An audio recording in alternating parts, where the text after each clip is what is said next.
While I was deciding which way to route all my wiring the best, I think I decided that I'm going to take this Schottky diode that is necessary when you're doing the 5-volt install, and I'm going to place it in line with my wiring so that I can tuck it behind the controller port here, or the memory card port, and that way there I don't have to have it attached to the back of the board itself, because these legs that are on this diode are actually even too big to go through these holes.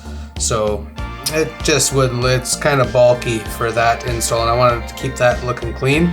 So I'm going to put this in the middle with a piece of heat shrink over top of it. And yeah, this OmniFixo is great for this. I can position that exactly how I want. I should be able to just solder this all together real quick here. Put that little piece of heat shrink over it, and we should be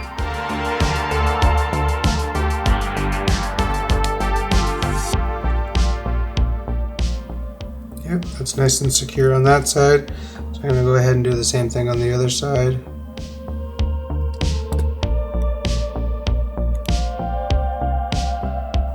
It's so easy to line things up with that OmniFixo.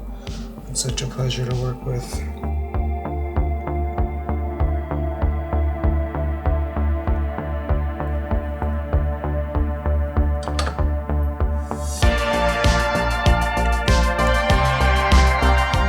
Okay, that is perfectly soldered on each side, as you can see there. And what I'll do is I'll go ahead and I need to remember that this is the line side, which will be the longer side of the wiring, which is proper because I'm still going to have to even cut this shorter. But I just wanted to kind of get it so it's going to go in right here, even over this way here, because I'm going to have some heat shrink tubing on the 5 wires coming out through here too. So this OmniFixo is real handy for doing things like this. Quite happy with the way those are attached. I'm going to slide this heat shrink over. I'm probably going to cut it a bit shorter. Here's my hot air station for that.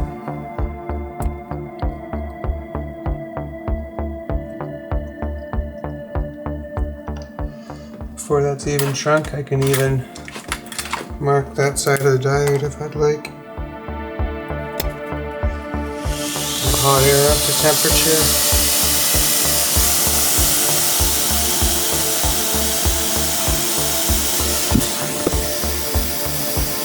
And there we go. Now we have the diode, and it's even marked,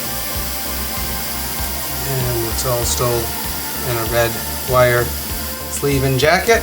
So once that's in here now, that'll be a little bit nicer than hanging off the back of the Pico board, which it was be a bit bulky for back there. So this is just going to make for a cleaner install. I'm happy with that.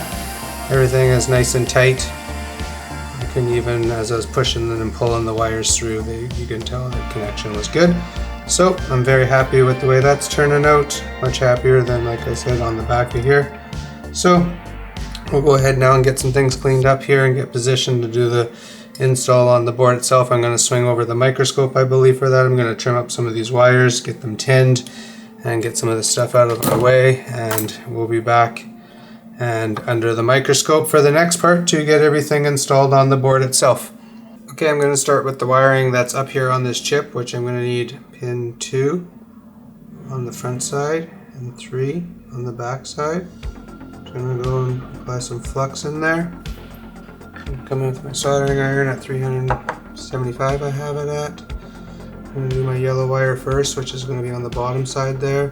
I've already pre-tinned all my wires.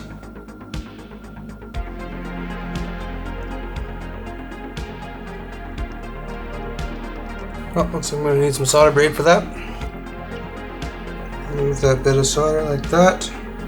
Those legs nicely tinned now. This should actually make it just a lot easier. It's probably good. It's probably better. Yeah, I'm happier with that. So now for that top side, I'm going to come in and pre-tin that leg. Just like that. I'm going to shape that wire to come down over the chip there. Okay, I'm happy with those two. I'm going to come in here and get that ground next. For that, I want to bridge 2 pins with it. I stripped it the end long enough that it'll bridge over the 2 connections that need to be made. Just want to tin those 2 spots there.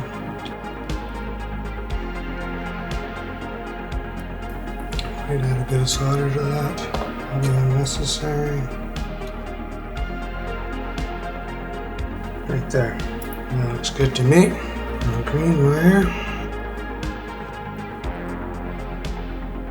And some more solder there. I'm going to cut that wire a bit shorter there. I wasn't too happy with how close it was to the other spot. I'm happier with that. Okay, so the only one that's left now is our red wire, our custom one that we made. So I'm going to come in there with some flux. Get some flux on that pad.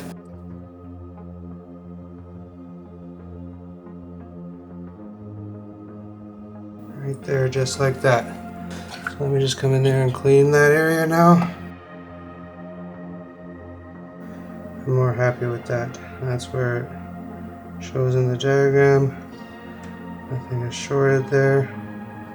Got a nice big solid connection on that. So let's get back with putting things back together. We should be able to drop in our motherboard.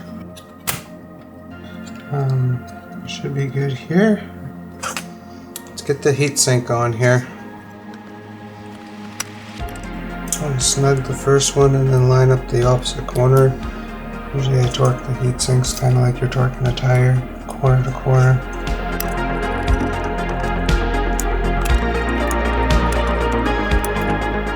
Okay, with all that torqued in place, I'm going to take a quick inspection. Watch your wiring as it comes through that bent slit that we made there.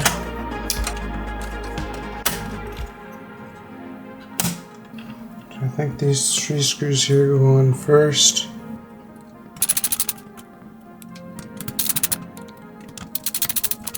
And around we go with the screws here.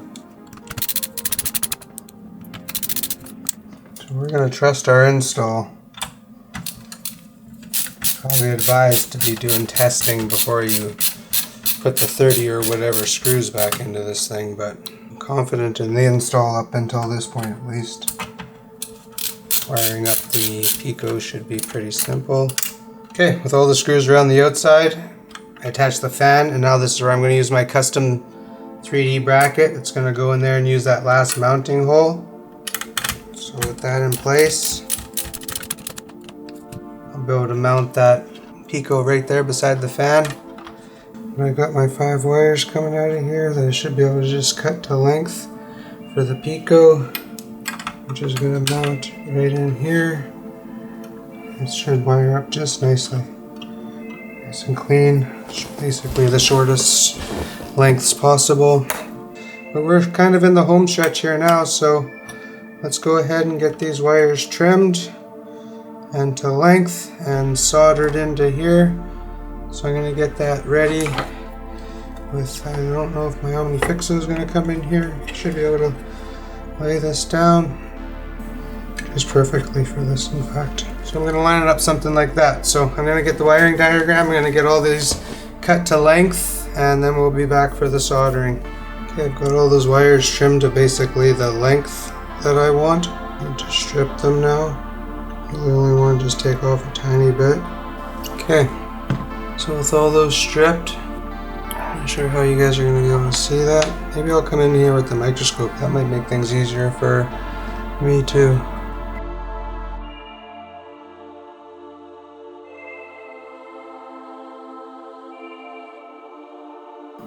So that one's connected. Next to the blue, I believe, was the green.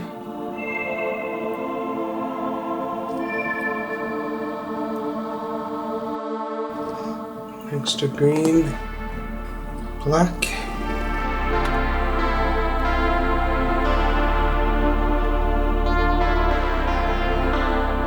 Okay, happy with all of those.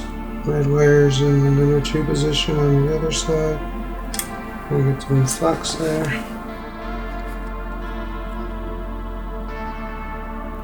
Just do a quick inspection here. All of those connections look solid. Happy with the install. I'll go ahead and just clean that up a bit. That install looks good. I'm going to get the microscope off now. We should be able to finish mounting this up, and I should be able to program it here in place just with the USB cables. So now I just want to get this mounted in that custom bracket. Get these cables kind of shaped until where they have just enough room to really be able to work with it and take the shortest possible route to where it's connected. So now you'll see with it mounted there, I have 2 screws there that I can, and you'll see where it comes out there. It's nice and protected. Comes through that slot with the sleeve and the heat shrink there. So I should be able to flip this on its side. I have these 2 custom screws here. Well, they're M2 screws that I just cut short.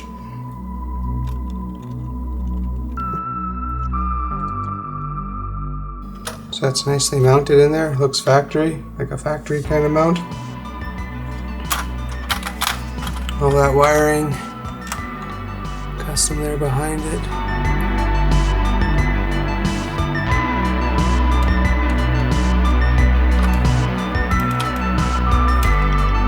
I'm pretty happy with the way that turned out, so I'm going to get that Pico programmed now. We can go ahead and get some of this other stuff clipped back together. Put that back plate in there. Everything else is screwed down. We can get the top cover on. Once we get that programmed, I'll have to get a USB cable and I'll program it from up here on this computer. So we'll be back for that. Okay, so we got everything basically back together. We have the PicoBoot is flashed. We have the latest release of Swiss loaded on the SD card, and it's in the SD to SP2 adapter. You can maybe see in there. And we have the battery mod, and we have the PicoBoot mounted right there.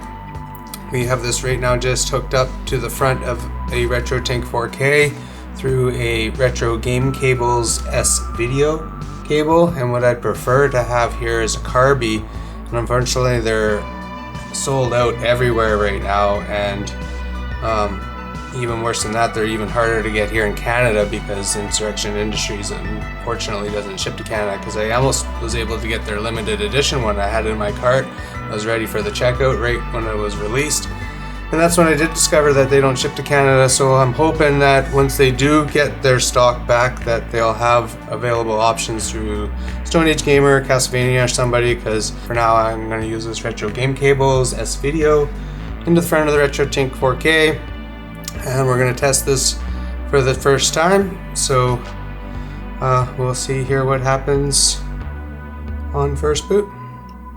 Okay, here we go.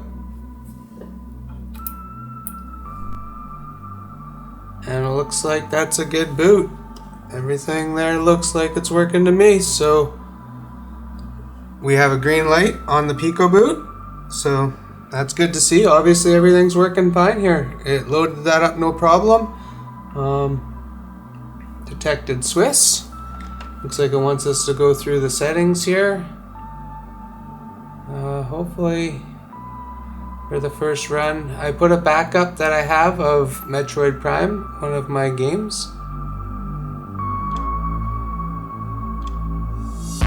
That looks like it's detecting fine, and everything appears to be working, so pretty happy with the results. The PicoBoot is in there nicely. It's running on a Pico 2W, so that's the latest hardware. Maybe one day that'll get some wireless capabilities. I have all the wires protected. That worked out real nice in that bend where they have to come out there, and they're protected as they go through there. There's not even a screw in that piece that you have to bend out, so it actually works out quite nicely. The wires are tucked in there nice and short, basically as short as you can get them in this configuration, and pretty happy with the way that all turned out. Battery mod, I'll have to go and set the clock and everything. You can see the year's 2098 on there right now, so I'll go get that clock set, and then that time will be preserved with the battery mod that we have in here now. And the restoration was all cleaned up. I'm going to get the top cover put back on here now. Now that everything is tested, that's all been disassembled and cleaned. So this was a fun project and one I'd probably like to do again. I enjoyed the whole process of this one.